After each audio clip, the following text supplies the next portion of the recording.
So there's no doubt that one of the most inspiring moments of our annual conference is our president's keynote address.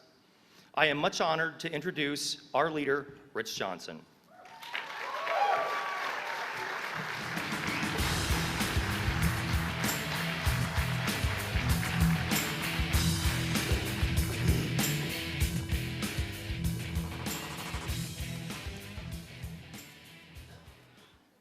The hour was midnight. The slender nurse slowly made her way through the corridors filled with wounded, sick, and dying soldiers who were clear-headed and broken-hearted. The men were jammed together along the floors like too many plants in a bean field. Their only mattress was the fetid and bloody straw that was spread across the floor. The lucky ones had a blanket all to themselves. "We can do better than this," whispered the nurse into the foul air of that old Turkish army barracks that had been converted into a hospital to care for British soldiers. "We must do better than this." The nurse knelt beside a young soldier who was crying for his mother. She was overwhelmed with sadness because she knew he would die on her night watch. They always cry for their mother, she thought, as she gently lifted his head and pulled the last orange from her apron pocket and squeezed out some juice into his mouth. His eyes flickered open. "Thank you." So often the last words she heard from dying men, thankful for the most trivial kindness. It was long past midnight by the time she finished her rounds through that 4-mile maze at that Scutari hospital. "We must do better than this," she scribbled into her journal before she crawled into her cot that was her bed. Over 2,000 miles from her homeland,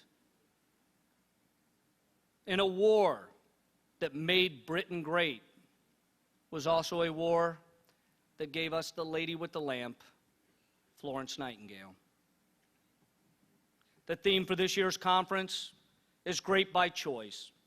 And just as Florence Nightingale made the choice to do better and change the world of healthcare through her innovative vision, relentless perseverance, and unwavering pursuit of reform, my hope is that each one of you will have the courage and determination to make that same choice, to transform the many lives of each person you serve, because your greatness will be measured by the impact you have on the people you serve. Named after the city of her birth, Florence was born into an affluent British family who belonged to the most elite social circles. But from a very early age, it was evident that Florence was destined for something greater. As she spent her days reading her Bible and ministering to the ill and poor of the village while being shunned by the upper class. At the tender age of 17, Florence believed that she heard God speaking to her, calling her to a greater purpose.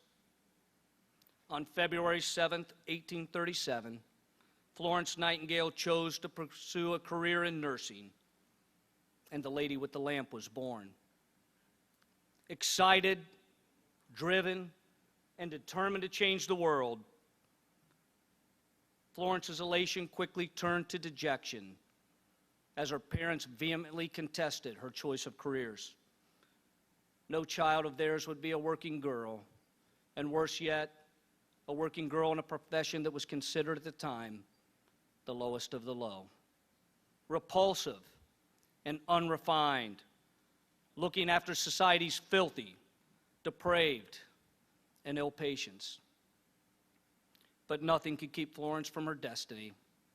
In March of 1853, that destiny would be realized when Great Britain entered the Crimean War. As casualties started to mount halfway around the world, the very people who tried to dissuade Florence from her choice of careers were now asking her to lead a team of nurses into the heart of battle.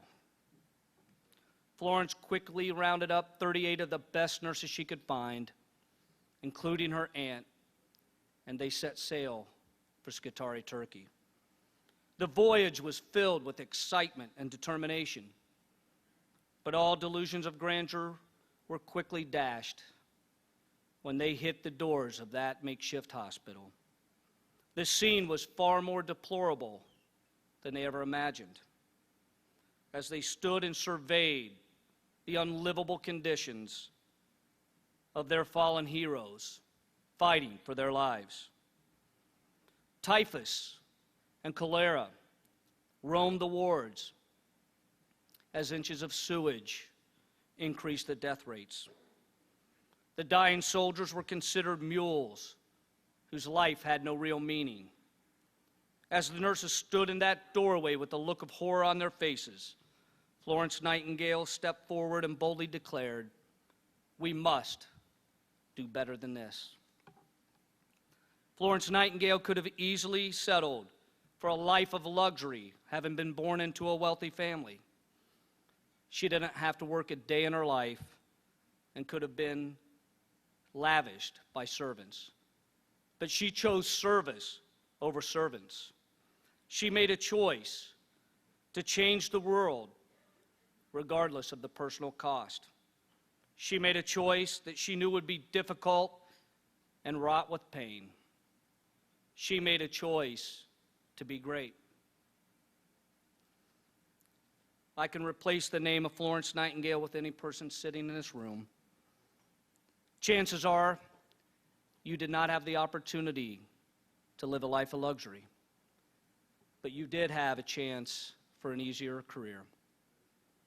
And chances are you didn't hear God speaking to you, but you heard a calling nonetheless.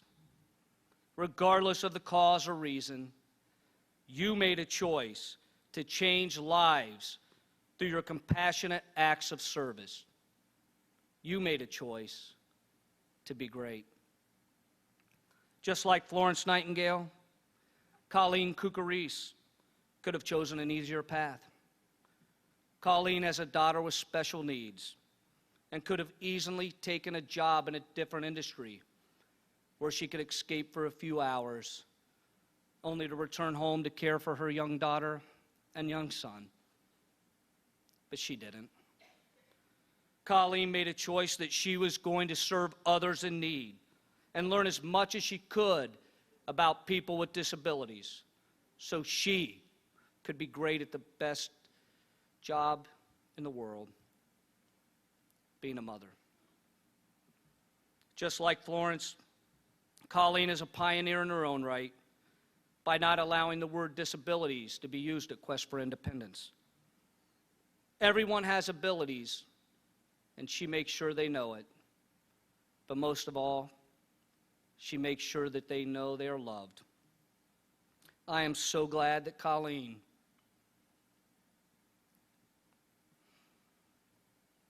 made the choice to be great right here at ViaQuest. Florence Nightingale found her true calling, but it took a great tragedy for her to put her gifts in action. Sometimes it's because of pain and misery that we find our true calling. Darlene Formoso experienced the greatest tragedy imaginable when her granddaughter died in a swimming pool accident.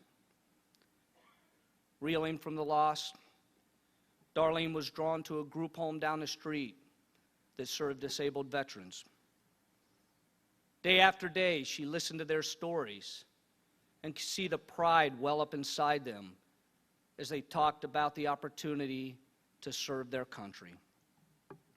Darlene made a choice right then and there that she was going to serve others. Today, Darlene has been blessed with another grandchild who just so happens to have developmental disabilities. And Darlene is convinced that this child is a gift from her granddaughter. Sometimes you choose your destiny, and sometimes your destiny chooses you.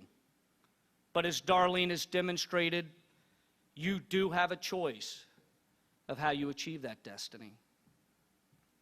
And Quest for Independence is better today because Darlene made a choice to be great. Military glory. It was a dream that century after century seized upon men's imaginations and set their blood on fire. Trumpets, plumes, chargers, the pomp of war, the excitement of combat, the exaltation of victory.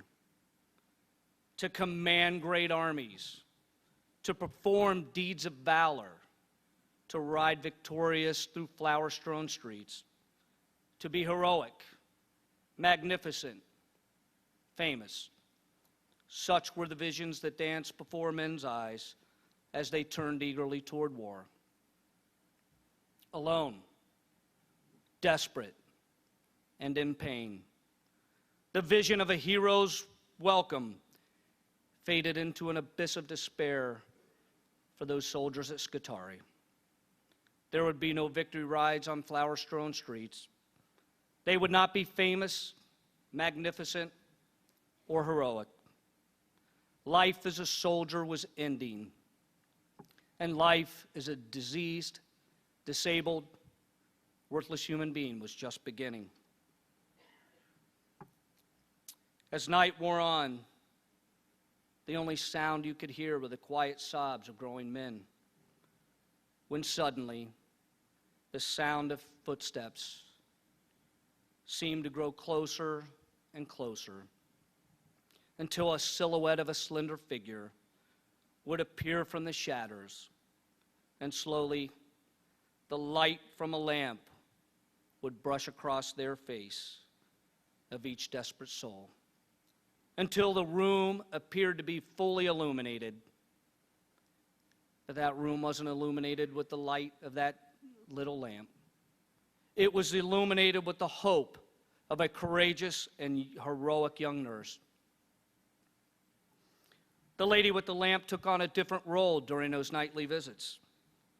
She was a confidant, friend, and counselor. You could see the heads rise up on each pillow as she talked about their future and getting better. As each word pierced their souls, you could see life being breathed back into their lifeless bodies. She talked of their life, and suddenly they became full of meaning and value. She taught them skills that they could use for employment if they could somehow make it out of Scutari. These downtrodden, disabled, broken soldiers were no longer outcasts. Their life now had new meaning and value, and their angel of mercy was there to help them face the world.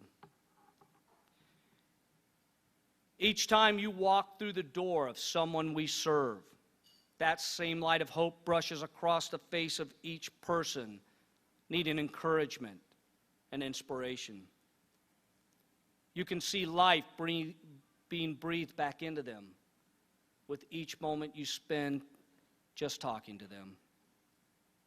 Their life suddenly has meaning and value.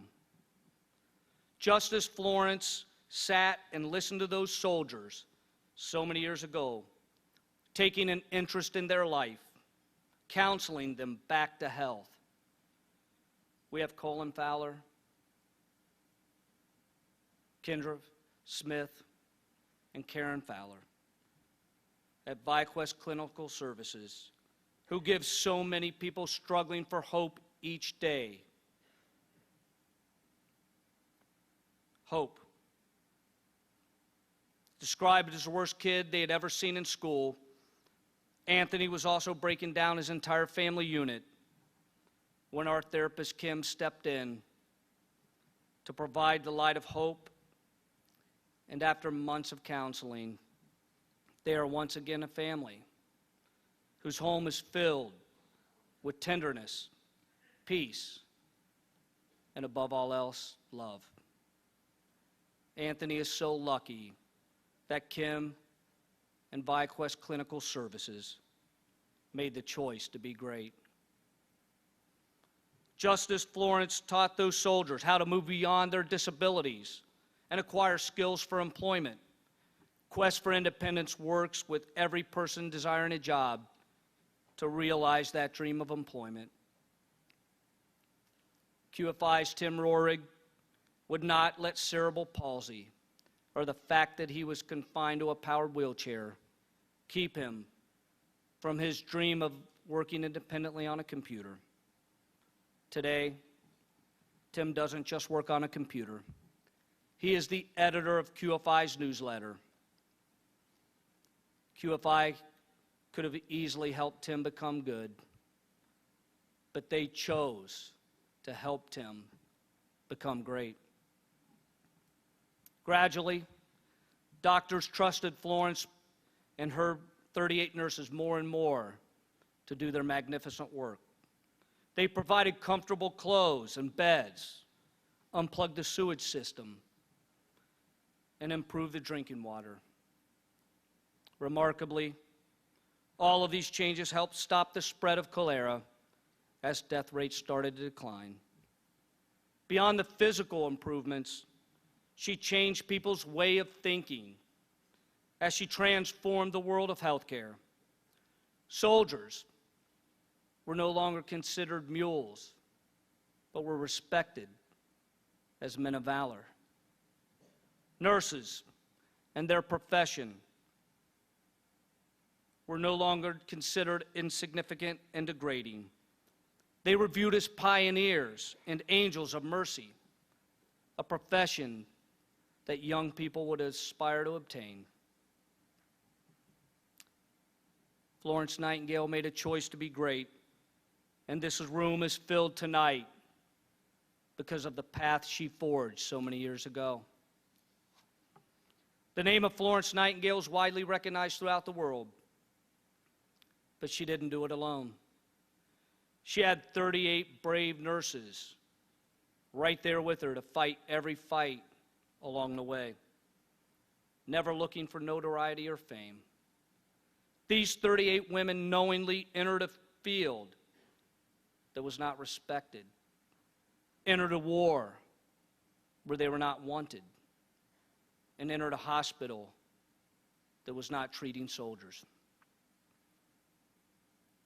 Yet they stood side by side to fight a system, fight for those soldiers who were left to die, and fight for the future of nurses.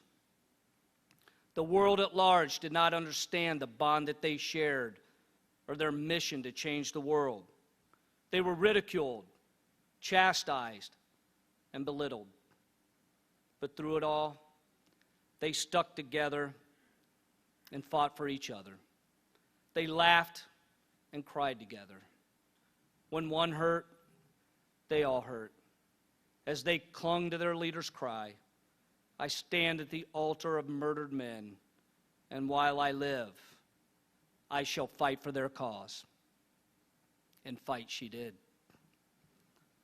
Look around your table tonight and look around this room, and you could easily replace anybody in this room with one of those 38 nurses. Every day you face challenges that other professions would deem insurmountable. And no matter how exhausted you get, no matter how difficult the challenge, you have made the choice to change lives. People outside these four walls will never understand the bond that we share or our mission to change lives. We stand shoulder to shoulder, just like those courageous women over 100 years ago. When one hurts, we all hurt. August 24, 2010 was one of those days for our own Lori Beekler. Lori was on the job when she received a phone call that would change her life forever. Her 27-year-old brother Shane, who had battled depression due to his bipolar disorder, had suddenly passed away. During one of the darkest times in Lori's life, she had the support of her family.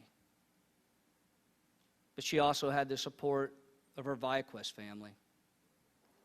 Listen to Lori's words as she describes that day. I remember the overwhelming sense of caring and support that began with Reagan and continued with everyone on the support care team for months to come. Donna's bittersweet smile and words of comfort. Tony laying his hand on my shoulder and praying for me and my family. Doug, Melissa, and Tony jumping right in to cover my caseload. The endless support of words, hugs, cards, and telephone calls from all over my ViaQuest family. Lori was not a nurse in a faraway land in a war that nobody remembers. But just like Florence Nightingale, she had her family of brave and caring team members there to pick her up when she needed them most. That support care team chose to be great and lift up one of their own in need. The story of Florence Nightingale and the terrible conditions at Scutari is a story so horrific that it's hard to believe that anyone living in America in the 21st century would experience conditions like that or have a need for somebody like Florence Nightingale to advocate and fight for people who cannot fight for themselves.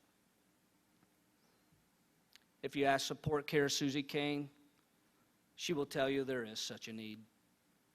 And only by the grace of support care does she live free today. Just over a year ago, Susie's county service coordinator noticed bed bug bites so horrific, she launched an investigation into Susie's home life. In addition to the bed bugs, the inspector found roaches and rats, along with 12 other people living in conditions in very tight quarters. Susie's room was locked from the outside, so once she was locked in, she could not get out. To avoid being imprisoned in her own room, Susie would leave very early in the morning to hang out with homeless people, only to return home late at night to lay her head on her pillow. Just as Florence did so many years ago, the staff at Support Care fought for Susie, and now she has a new family on Renner Road and is living out her dreams, even planning a trip to Jamaica, the first time she's ever left Columbus, Ohio. Susie had never known such love as she hugged her roommate Lizzie and with her tears streaming down her face said, "I miss my mom, but maybe now we can be a family." The soldiers at Scutari lived in conditions so appalling that they were left to die a lonely death until the lady with the lamp saved their lives. Susie Kane was forgotten, neglected, and unwanted when Support Care came along and chose to change her life.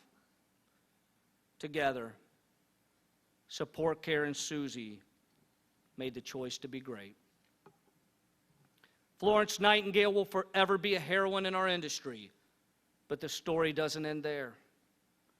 That torch was simply passed to the brave and heroic people sitting before me tonight. Walk into any home served by ViaQuest Nursing Services, and you will see anger and fear be replaced with peace and love. Walk into any home being served by ViaQuest Home Health, and you will see insomnia be replaced with sleep. Walk into any home being served by ViaQuest Hospice, and you will see pain be replaced with comfort. That lamp is shining bright right now in the many homes receiving services from our ViaQuest family. But you need not take my word for it. Listen to the words written by a wife of one of our patients at ViaQuest Hospice. Until your house burns down, you never realize what it means to only have the clothes on your back. Until your car runs out of gas on the interstate, you never realize the importance of checking your gas gauge. And until you hear a doctor tell you that your husband has 6 months to live, you never fully understand what the word frightened means. When I first heard the word hospice, I didn't know what it meant, but that it applied to others. I can never repay ViaQuest Hospice for all of the things they did for my husband. They helped him get bathed each day, helped him to the restroom, helped him eat when he was able. They helped him live his final days with dignity. It has been some time since my husband passed away, but it seems like yesterday when I received a phone call from Nurse Julie to say, if you ever need us, we're only a phone call away. We came into each other's lives under the worst conditions and parted under the best circumstances. How they put up with me, I will never know. They took all of the rotten things I'd become and saved me from myself. They asked nothing in return except that I call if I needed them. To say thank you to all of the people who believed in hospice enough to make it possible for all of us who were never going to need it would be like moving sands of a desert, one grain at a time. But I must try. Thank you, ViaQuest Hospice, and thank you, Nurse Julie, for saving me. More than 60 years after the Crimean War, a child of the veteran of the war was making the final arrangements for his funeral.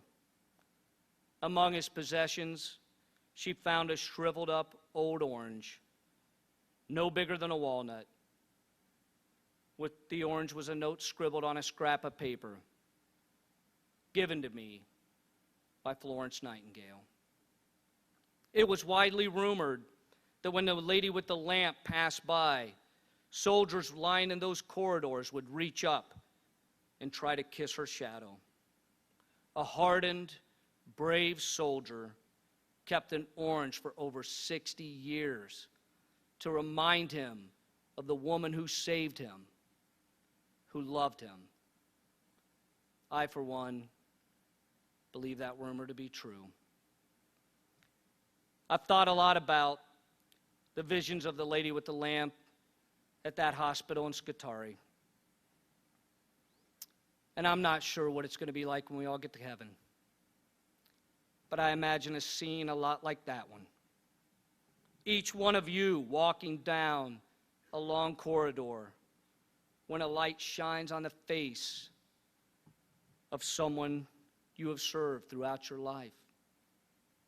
As you walk by, heads raise up, remembering how you saved them and how you love them, trying to kiss your shadow. Florence Nightingale once said, people vastly overestimate the accuracy of their memories, while they vastly underestimate the power of their vision. So what you remember about tonight means a whole lot less than what you choose to do about it. We can do better. We must do better. You have a choice, and I hope you make the choice to be great, because the people we serve are counting on you. Thank you.